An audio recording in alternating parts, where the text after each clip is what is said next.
The season begins with a chase scene through the Fire Nation's capital city. Firebending soldiers chase an earthbending man through the streets. He's captured and taken to Fire Lord Sozane. The Fire Lord reveals a plan to wage war with the world, find the undiscovered airbending avatar, and kill him. He burns the earthbender alive. The opening credits explain the cycle of the avatar, and that a young airbender named Aang may not be ready for the responsibility to control all four elements and keep the world at peace. At the Southern Air Temple, Aang's mentor, Gyatso, speaks with the Airbending Council. He doesn't think Aang is ready for the responsibility of being the Avatar, but they may not be able to wait to start his training. Monk Gyatso breaks the news to Aang. Rattled by the news and afraid of the responsibility, Aang takes a ride with his air bison pal, Appa. Just moments later, the Fire Nation launches a surprise attack on the Southern Air Temple. Because of the power of Sozin's comet in the sky, the Firebenders have extra strength. They are able to conquer the entire temple, and Monk Gyatso gives his life defending a group of children. Aang and Appa get caught in a storm and are overtaken by a giant wave.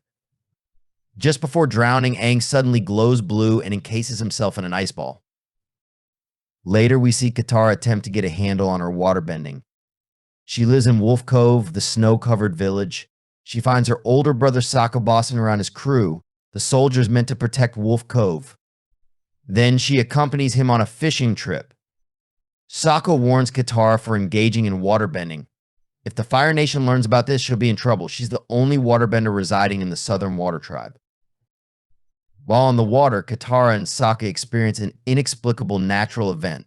The current rapidly increases, taking control of their boat. After crashing into an icy wall, the siblings lose said boat. That's where they discover Aang, who releases a blast of bright blue energy, cracking the ice. He emerges, his eyes and arrow tattoos glowing that same blue. Then Aang loses consciousness, falling down the snowy slope to land at Katara and Sokka's feet. Naturally, they have no clue who he is. Aang wakes up as if from a nightmare, confused at his new surroundings. Katara's grandma explains to Aang that he's been frozen for 100 years and is the very last of the airbenders, and that too an avatar.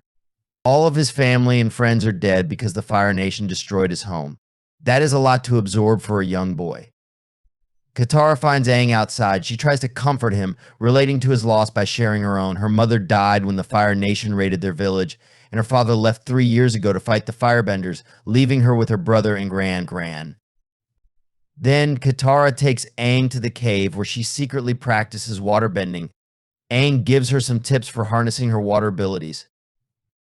Meanwhile, Prince Zuko, on a nearby ship with his uncle Iroh, sees the burst of blue light from the ice. He knows it belongs to the Avatar. On Zuko's ship, the young prince tells his uncle Iroh that he plans to capture the Avatar and bring him to his father, Fire Lord Ozai. Apparently, Ozai banished Zuko from the Fire Nation, so if Zuko presents him with the Avatar, he can finally be one step closer to his inheritance, the Fire Lord's throne. Then we see Zuko's ship approaches Wolf Cove. Sokka reluctantly hides Aang but loses in a fight to Zuko. Aang comes forward and offers himself up to spare the Water Tribe. Scene shifts to Iroh speaks briefly with Aang on Zuko's ship. Aang utilizes his airbending skills to grab the keys to his cell. Elsewhere, Katara persuades Sokka to join her in saving Aang. She feels they should take Appa, which Sokka isn't a fan of, but he adjusts quickly. Meanwhile, Aang moves about the ship, taking care to avoid detection. He locks himself in Zuko's room, where he finds his airbender staff. He also discovers the book full of Zuko's illustrations and text chronicling the Avatar's rich history. Aang pockets it before he escapes with the help of Appa, Sokka, and Katara. Unable to return home, Katara and Sokka go with Aang to the Southern Air Temple. Upon discovering Gyatso's bones, Aang is overcome with grief and glows blue again, summoning immense power. The memory of his bond with Gyatso calms him down. Aang vows to learn the ways of the Avatar and bring balance to the world. Scene shifts to Prince Zuko tearing his ship cabin to shreds, furious that he's lost his notebook all about the Avatar's whereabouts. Iroh consoles him, arguing that since they're in a quieter part of the world, there are not many places the Avatar can be hiding. Next, we see Aang wants to travel to Kyoshi Island to visit Avatar Kyoshi's shrine. Kyoshi was incredibly powerful and the master of the Avatar state, and he hoped there would be something there that would help him better control his powers a little better. Sokka is initially unwilling to come along for the ride, but Katara convinces him that they need to protect Aang. Once Aang said his last goodbye to his former mentor, Gyatso, they climb on Appa and head off, along with a new companion in the form of a winged lemur named Momo. Zuko and Iroh have landed at a port that contains the HQ of the regional Fire Nation commander Zhao to get a hold on Avatar. Zuko and Iroh's meeting with Commander Zhao does not go well. Zhao is suspicious of them and finds a lead on the Avatar. Zhao reasons that if Zuko's looking for him, then the Avatar could still be in the region, and sends the other man off to check for anything unusual in their records. Aang and his friends arrive on Kyoshi Island in front of the former Avatar shrine, but are captured upon arrival to the island by a deadly group of non-benders called the Kyoshi Warriors. Kyoshi is not open to outsiders, and they're accused of trespassing on sacred ground. Katara tells them Aang is the Avatar, but the warriors don't believe them, as there would be a sign if he was at that moment. Beams of light shoot from the eyes of the shrine, centered on the young airbender.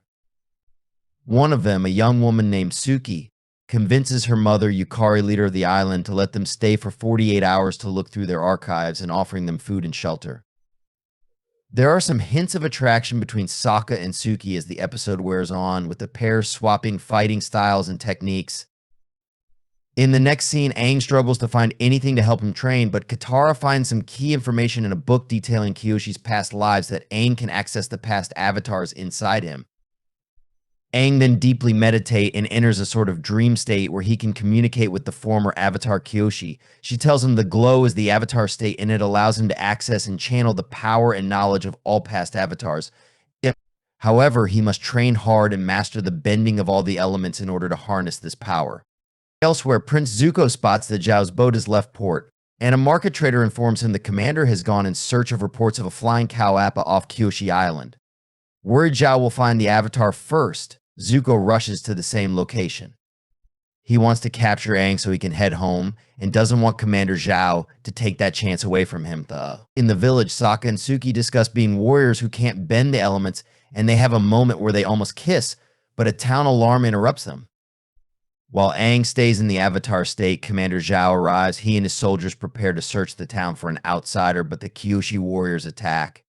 Zuko stresses that he is not going to make it to the island before Zhao, but Iroh guesses the Avatar is likely at Kyoshi's shrine rather than in the village, and they head that way instead. At the shrine, Katara and Zuko fight, but he's a far more powerful bender. But as he's about to strike Katara down, and Aang sees visions of what will happen if he fails in his quest, Kyoshi offers him a demonstration of her power and takes over his body. Next thing we know, Avatar Kyoshi crashes down next to Katara and rescues her from Zuko. Then she heads to the village and repels Zhao's men with ease, causing the commander to order an immediate retreat. Once the threat is removed, Aang returns to his body. Yukari thanks him for giving the island a reason to believe in themselves and in the Avatar, and Suki sees Sokka off with a gift of one of her war fans and a kiss. Aang leaves Kyoshi Island. He's headed to the Northern Water Tribe, hoping to save them from a mysterious danger he saw in his meditation. Katara also knows that their waterbenders are the best of the best, so they'll be the perfect people to help train the young Avatar to master another element. Commander Zhao insists on working with Zuko and Iroh to capture the Avatar. Zhao writes a letter, though, informing Fire Lord Ozai that the Avatar has returned.